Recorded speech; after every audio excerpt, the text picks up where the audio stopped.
warahmatullahi wabarakatuh. Kembali berjumpa dengan saya Hetsun Arif dari Forum News Network.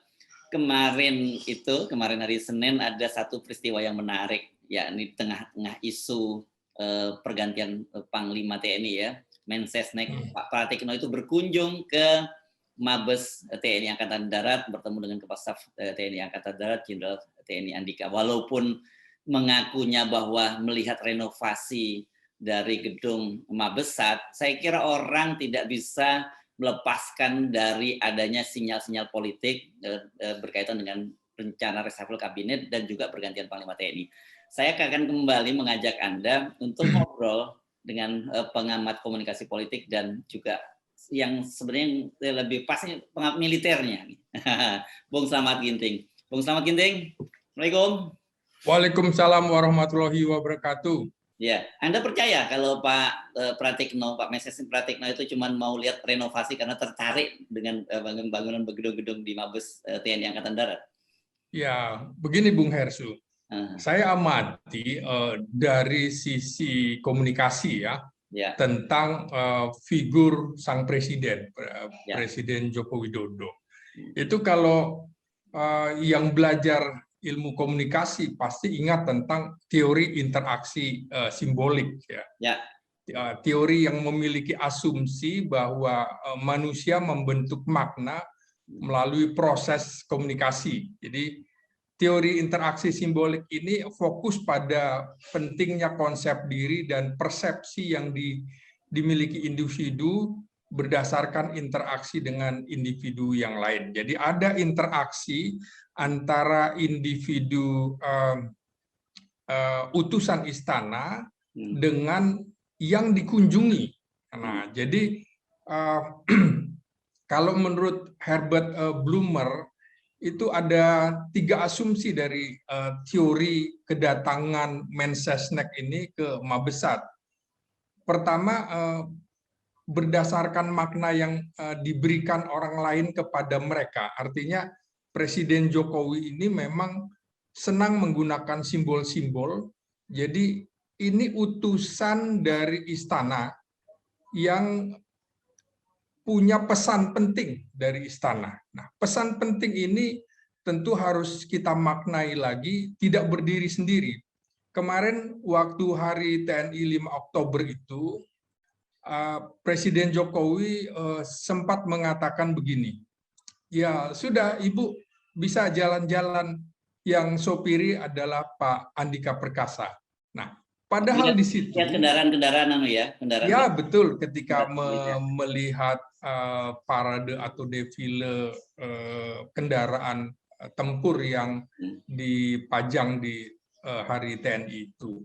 Padahal di situ ada Yudo Margono. Di situ juga ada Fajar Prasetyo. Dari 2 interaksi simbolik ini, saya kemudian pada satu kesimpulan bahwa Presiden Jokowi kemarin atau hari ini sudah memutuskan bahwa Panglima TNI adalah Andika Perkasa. Jadi Andika Perkasa akan menjadi Panglima TNI itu walaupun waktunya singkat, sekitar 1 tahun 2 bulan begitu kira-kira, ini akan menggunakan model ketika Presiden Jokowi mengangkat Idam Aziz menjadi Kapolri. Waktunya juga sama, sekitar 1 tahun 2 bulan. Jadi pola ini yang akan digunakan. Memang tidak lazim dalam keputusan Panglima TNI hanya punya waktu sekitar 1 tahun 2 bulan begitu ya, yang sebenarnya kurang efektif begitu ya. Nah, tapi kita punya pengalaman juga, misalnya ketika Edi Sudrajat pada tahun era Presiden Soeharto itu hanya 3 bulan saja menjadi Panglima TNI. Rangkap jabatan Kasat, merangkap jabatan Panglima TNI, merangkap jabatan sebagai Menteri Pertahanan Keamanan. Tapi kemudian satu persatu dicopot kan, kasatnya digantikan oleh Wismoyo Arismunandar, Panglima ABRI-nya digantikan oleh Faisal Tanjung, dan akhirnya hanya menjadi Menhankam. Ya. Jadi saya melihat bahwa ini isyarat kuat dari istana bahwa Andika Perkasa akan menjadi Panglima TNI. Karena saya tunggu sampai sore dan malam, ternyata Mensesnek tidak mengunjungi Mabesal, tempat di mana Laksamana Yudo Margono berkantor.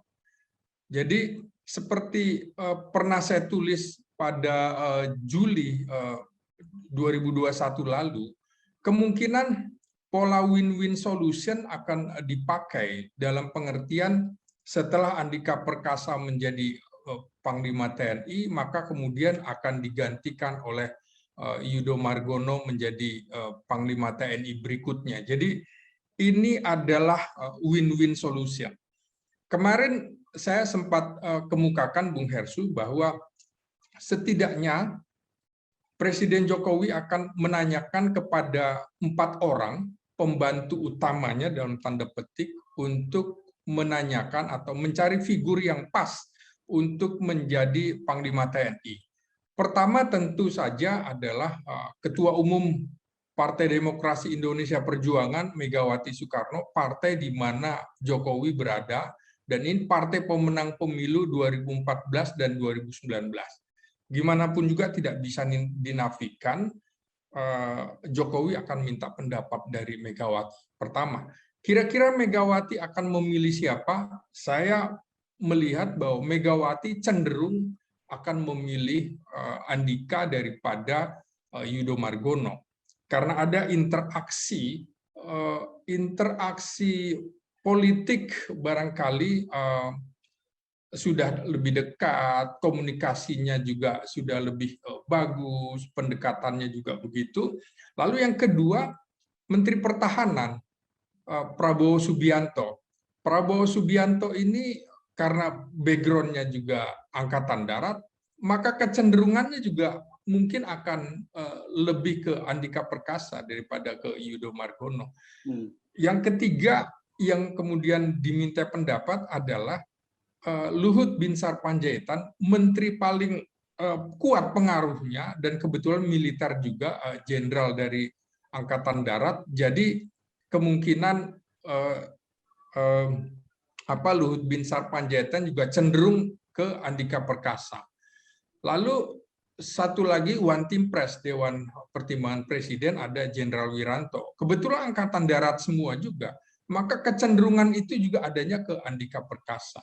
Beda barangkali kalau kita melihat secara psikologis, secara sosiologis, mungkin Hadi Cahyanto yang juga ditanya barangkali oleh Presiden Jokowi siapa suksesornya, kemungkinan kalau dilihat dari bahasa tubuh, interaksi, komunikasi, sosiologi, dan psikologi, lebih cenderung dekat ke Yudo Margono. Ini fakta yang saya amati begitu. Ya, banyak sekali kan acara-acara yang dihadiri oleh Panglima TNI, di waktu itu Andika tidak hadir ya, Kepala Staf Angkatan Darat tidak hadir. Persis. Ya. Jadi publik rasanya sudah bisa mengetahui, dan karena saya juga lama mengamati TNI, misalnya sejak tahun 93, bagaimana hubungan yang tidak harmonis antara Panglima TNI Faisal Tanjung dengan Kasat Wismoyo Arismunandar, kemudian antara Faisal Tanjung dengan pengganti Wismoyo dengan Jenderal Hartono. Kita bisa lihat gitu ya. Wartawan juga bisa bahasa simbol ini, bahasa tubuhnya juga bisa kelihatan. Kira-kira begitu, Bung. Tapi barangkali masing-masing punya style. Nah, begitu kira-kira makna dibalik kedatangan Mensesnek ke Mabesat. Jadi tentu politik itu bukan yang di permukaan tapi di kedalaman. Jadi bukan sekedar mencoba pull up, alat binaraga, dan lain-lain. Nah, ini kira-kira makna penting bahwa tinggal kita menunggu keputusan seperti apa dari istana. Tapi saya melihat makna atau berdasarkan teori interaksi simbolik ini, kuat dugaan saya Andika akan diplot menjadi Panglima TNI pengganti Hadi Cahyanto. Begitu Bung Hersu. Ya, saya sih sepakat bahwa ini memang bukan kunjungan biasa, karena tadi kalau soal arsitek gedung masih nyambung lah Pak Pratik. Ya. Tapi ketika dia nyoba-nyoba alat-alat berat itu enggak banget deh kalau Pak Waretino. Iya. Ya, betul. Kalau Andika, yes kita tahu dia seorang binaragawan gitu kan. Kalau Pak Pak Pratikno, aduh kalau kata anak sekarang enggak banget itu. Tapi kemarin kan Anda menyinggung soal Dudung. Nah, bagaimana Anda menjelaskan ini Pangkostrat Dudung? Ya, jadi begini. Kemarin saya membuat prediksi, jika misalnya Andika tidak menjadi Panglima TNI, dalam pengertian saya punya keyakinan bahwa pada 20 dan 21 Oktober ini terjadi reshuffle kabinet. Artinya kalau Andika tidak mendapat kunjungan dari Mensesnek, begitu ya, maka alternatifnya adalah Andika ditarik ke kabinet. Jadi kalau Andika ditarik ke kabinet, maka Dudung tetap menjadi kasat. Nah, jadi Dudung menjadi kasat, kemudian pada November dia berhak menjadi kandidat Panglima TNI juga, sehingga dia punya potensi kuat juga menjadi Panglima TNI pengganti Hadi Cahyanto. Tapi dengan kedatangan Mensesnek hari ini, maka saya pikir kemungkinan gugur Dudung akan segera menjadi Panglima TNI, tapi dia akan menjadi Kepala Staf Angkatan Darat yang barangkali pelantikannya akan bersamaan dengan Andika dilantik menjadi Panglima TNI. Jadi skenario yang pertama akhirnya akan terwujud kira-kira gitu, Bung. Kemarin itu skenario lain kalau Andika tidak menjadi Panglima TNI. Jadi dengan kedatangan Mensesnek ke Mabesat, maka kuat dugaan Andika akan menjadi Panglima TNI. Nah, setelah itu menarik, Bung, siapa Panglima Kostrat pengganti Dudung? Ini menarik karena Panglima Kostrat pengganti Dudung itu kemungkinan dia yang akan menjadi kasat, bahkan punya potensi menjadi Panglima TNI pada saat terjadinya peralihan kekuasaan pada Oktober 2024, karena stabilitas nasional di situ harus kuat begitu. Nah, di sini adalah orang-orang kepercayaan Jokowi yang akan menjadi Panglima Kostrat. Saya menduga ada dua calon kuat di sini. Pertama adalah Agus Subianto. Agus Subianto ini saat ini adalah Panglima Kodam Siliwangi. Dia lulusan Akademi Militer tahun 91. Oke, angkat aja Kapolri ya, berarti ya. Ya, yang kedua, calon kedua adalah Maruli Simanjuntak yang saat ini menjadi Pangdam Udayana. Ini lulusan Akademi Militer tahun 1992. Dan Maruli kita ketahui, Pak Luhut ya. Ya, betul. Menantunya Menteri Luhut Binsar Panjaitan. Nah, Agus Subianto dengan Maruli adalah orang lingkaran dekat Presiden Jokowi. Jangan lupa keduanya kebetulan pernah menjadi Komandan Pasukan Pengamanan Presiden, Bung Hersu. Ya, didahului oleh Maruli dulu. Maruli itu menjadi Komandan Pas Pampres pada 2018-2020, sekitar 2 tahun, lalu digantikan oleh Agus Subianto pada 2020. Jadi Agus Subianto baru kemarin ini tahun 2021 ini menjadi Pangdam Siliwangi. Jadi persyaratan untuk menjadi Pangkostrat itu sudah terpenuhi. Menjadi Pangdam Siliwangi dulu kan? Ya, 2 kali posisi bintang 2 ya. Pertama sebagai Danpas Pampres, kemudian sebagai Pangdam gitu ya. Ya, Pangdam Siliwangi. Jadi dua orang ini yang saya duga kuat akan menjadi apa namanya Panglima Kostrad pengganti Dudung Abdurrahman. Nah, jangan lupa juga Bung Hersu, Agus Subianto ini pernah menjadi komandan Kodim di Solo pada saat Oke. Jokowi Ya, ya. menjadi wali kota Solo. Jadi Ya. ada interaksi, ada koneksi di situ ya. Atau orang yang punya Solo connection ini ya. Nah, masuk ke Solo Connection juga gitu ya. Sama dengan Maruli Simanjuntak ini Solo Connection juga karena Solo ya di ya sebelumnya pernah menjadi komandan Korem Warastra Tama di Solo ya. Baru kemudian sebelum itu kan ya. Maruli itu menjadi komandan Grup A Pas Pampres. Grup A ini yang memegang kendali untuk pengamanan presiden. Kalau grup A, grup B kan wakil presiden. Kira-kira begitu. Jadi ini betul-betul orang-orang pilihan. Kebetulan juga background-nya adalah Kopassus begitu, Bung. Ya. Jadi dan ya, jangan lupa Bung Ginting, kalau dikaitkan dengan Solo Connection, meskipun saya waktunya itu kan Maruli juga pernah jadi dan grup di Kartosuro kan? Iya betul, iya betul. Ya, oke. Nah, tapi tadi Anda sebelum ke situ, tadi Anda menyebut bahwa ini proses win-win. Jadi kalau hitung-hitungannya bahwa Andika itu hanya 1 tahun menjadi 1 tahun 2 bulan menjadi Panglima TNI, dan kemudian sementara tadi Yudo itu masih punya peluang kalau sekarang dia yang terpilih masih 2 tahun. Jadi menurut Anda apakah memang setelah Andika itu kemudian akan diberikan pada Yudo gitu dengan masa jabatan yang sama juga kira-kira dengan Andika tinggal sisa 1 tahun juga? Betul Bung Hersu. Jadi ini win-win solution seperti perkiraan saya pada awal Juli 2021 saya menulis analisis itu. Saya pikir akan terwujud begitu ya. Jadi sama dengan Andika, Yudo Margono juga akan menjabat hanya sekitar 1 tahun sekian bulan. Begitu Bung Hersu. Ya.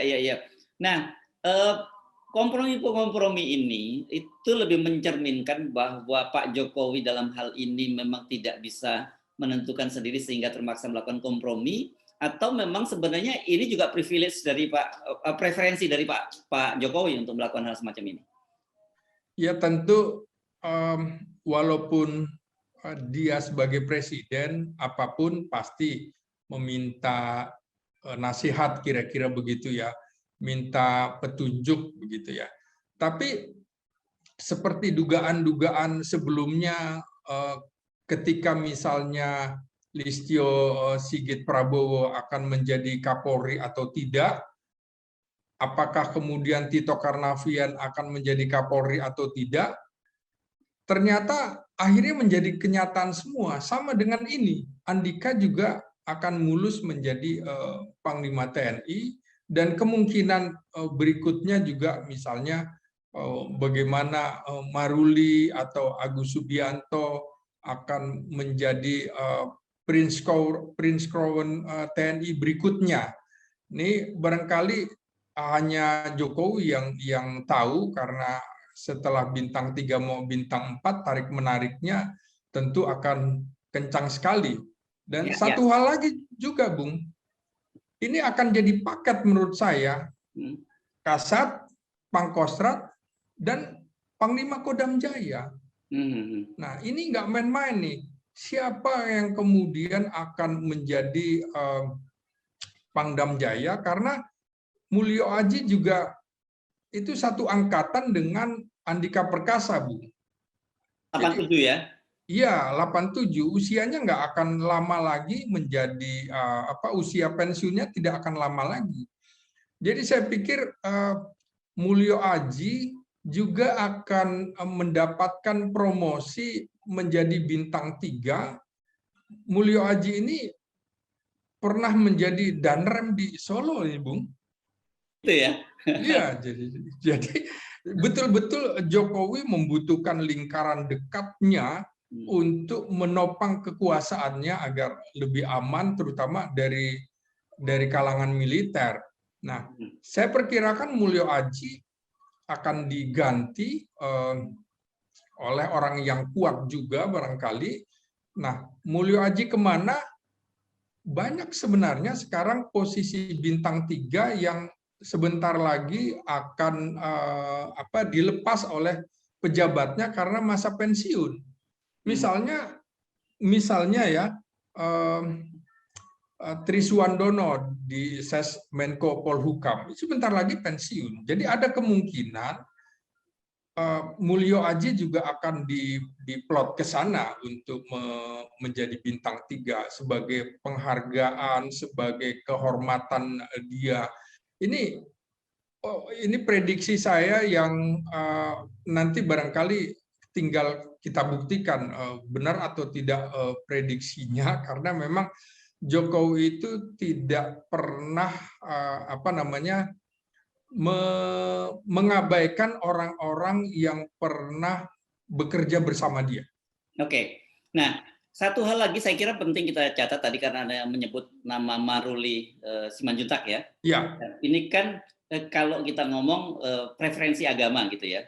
Soal ini ya. kan kelihatannya di masa Jokowi juga tidak terlalu diperhitungkan karena kita buktinya adalah Kapolri ya, Pak Listio Sigit gitu. Iya. Kita menuju itu. Jadi artinya orang kalau bertanya faktor ini, biasanya kan orang akan menganalisis ini kan faktornya dia non-Muslim. Saya kira pada kasus Jokowi ini enggak jadi pertimbangan begitu ya? Iya, enggak. Karena kalau misalnya Pangkostrat juga beragam lah. Kalau di TNI urusan background agama tidak terlalu dipentingkan, yang penting dia memenuhi persyaratan dan profesional di bidangnya. Nah, tapi kan ini sudah lama, Bung Ginting. Puncak TNI AD maupun Panglima TNI tidak diisi oleh kalangan non-Muslim, ini kan sudah lama sekali kan?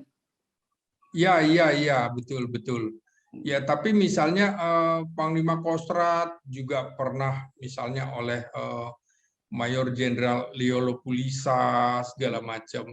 Ya. Kemudian beberapa jabatan seperti Hinsa Siburian menjadi Wakil Kepala Staf Angkatan Darat, itu juga nggak ada masalah, Bung. Jadi ya. di TNI itu agama, kemudian suku tidak terlalu menjadi ganjalan bagi mereka untuk terus bisa menapak karir. Begitu, Bung.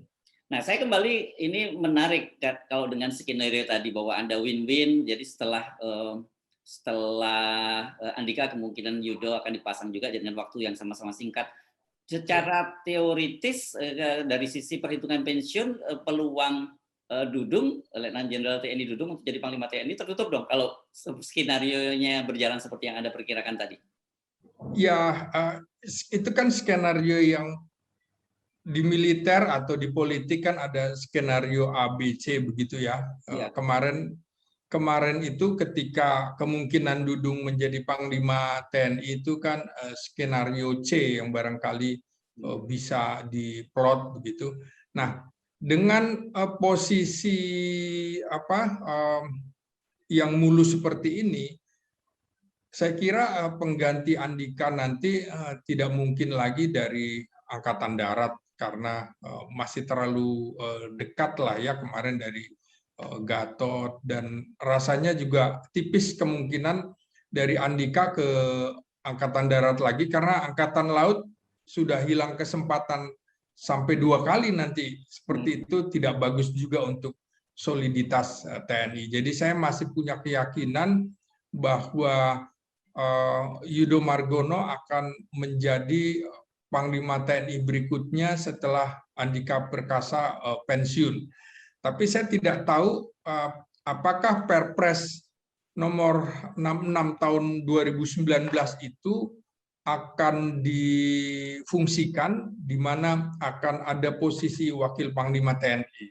Kalau kemudian itu difungsikan seperti misalnya win-win solution yang pernah saya analisis, maka kemungkinan juga Yudo Margono akan mengisi posisi Wakil Panglima TNI. Seperti itu, Bung. Baru kemudian akan ada Kasal baru. Jadi kira-kira mulus gitu nanti ke depan Yudo Margono harus kemudian berputar dulu. Kira-kira begitu. Ya, kalau nggak, saya ingat kalau soal Wakil Panglima TNI ini dulu pernah di posisi itu ditempati oleh Pak Widodo ya, dari TNI AL, dan kemudian beliau baru kemudian menjadi Panglima TNI, betul kan ya? Ya, betul. Nah, ketika Widodo menjadi Panglima TNI, kan memang akhirnya dihidupkan kembali jabatan Wakil Panglima TNI itu ya. Wakil Panglima TNI kan mulai ada di era reformasi di zaman Gus Dur ya. Nah, karena biasanya kalau Panglima TNI-nya dari luar Matra Darat, maka Wakil Panglima TNI-nya biasanya Matra Darat. Karena gimana pun juga Matra Darat ini posisi atau jumlah personilnya jauh lebih banyak, dan mungkin dalam tanda petik sebagai anak tertua begitu ya. Jadi kita lihat Widodo dulu di backup oleh Fahru Roji, tapi setelah itu jabatan tidak ada lagi. Jadi ketika kemudian diganti oleh Endriatono Sutarto, jabatan Wakil Panglima TNI tidak ada lagi. Jadi kemungkinan Wakil Panglima TNI bisa diisi oleh Yudo Margono menurut saya. Sebelum kalau memang kemudian Perpres itu akan digunakan di era sekarang. Oke, artinya dia akan menjadi Wakil Panglima sebelum dia menjadi Panglima gitu ya? Iya, itu dugaan saya. Tapi kalau Perpres itu belum akan difungsikan, kemungkinan dia akan tetap menjadi Kepala Staf Angkatan Laut. Karena mungkin gengsinya dalam tanda petik Wakil Panglima TNI itu tentu kalah bergengsi dengan Kepala Staf Angkatan yang memegang Mabes begitu ya. Apalagi kendalinya kan hanya wakil, sementara kalau Kepala Staf itu satu markas dikuasai. Sementara orang kedua sebelumnya kan adalah Kasum TNI. Jadi dia seperti Kasum TNI yang naik kelas, kira-kira begitu. Ya mungkin kalau Yudo boleh memilih, ketika dia tidak jadi posisi Panglima TNI, ya mungkin lebih memilih jadi Kasal aja daripada Wakil Panglima TNI, begitu Bung Hersu. Dan sebenarnya kalau lihat tracknya Pak Yudo ini sudah cukup disiapkan untuk memimpin semacam pemimpin Kepala Staf Gabungan ya. Panglima TNI kan Kepala Staf Gabungan ya, karena sebelumnya kan dia pernah menjadi Pangko Gapwilhan, iya betul. Pangko Gapwilhan ya, dan kemudian naik kan jadi posisinya Kasal, iya. Ya, itu sama dengan Fajar Prasetyo, Bung. Jadi dari Pangko Gapwilhan menjadi Kasal, sorry. Kalau Yudo kan dari Pangko Gapwilhan menjadi Kasal. Itu rupanya semacam jabatan antara untuk memperoleh jabatan seperti itu lagi. Untuk memperoleh jabatan yang lebih tinggi untuk bintang 4. Oke. Jadi ini masih kita akan buktikan seperti apa, dan saya kira mungkin surat ini akan muncul nanti pada awal November ya, ketika reses di DPR sudah berakhir kan. Sekarang DPR reses sampai tanggal 8, dan tapi sinyalnya itu sudah semakin kuat kepada Andika. Kira-kira begitu ya, Bung? Iya. Ya. Oke, baik. Terima kasih Bung Slamet Ginting. Assalamualaikum warahmatullahi wabarakatuh. Waalaikumsalam warahmatullahi wabarakatuh.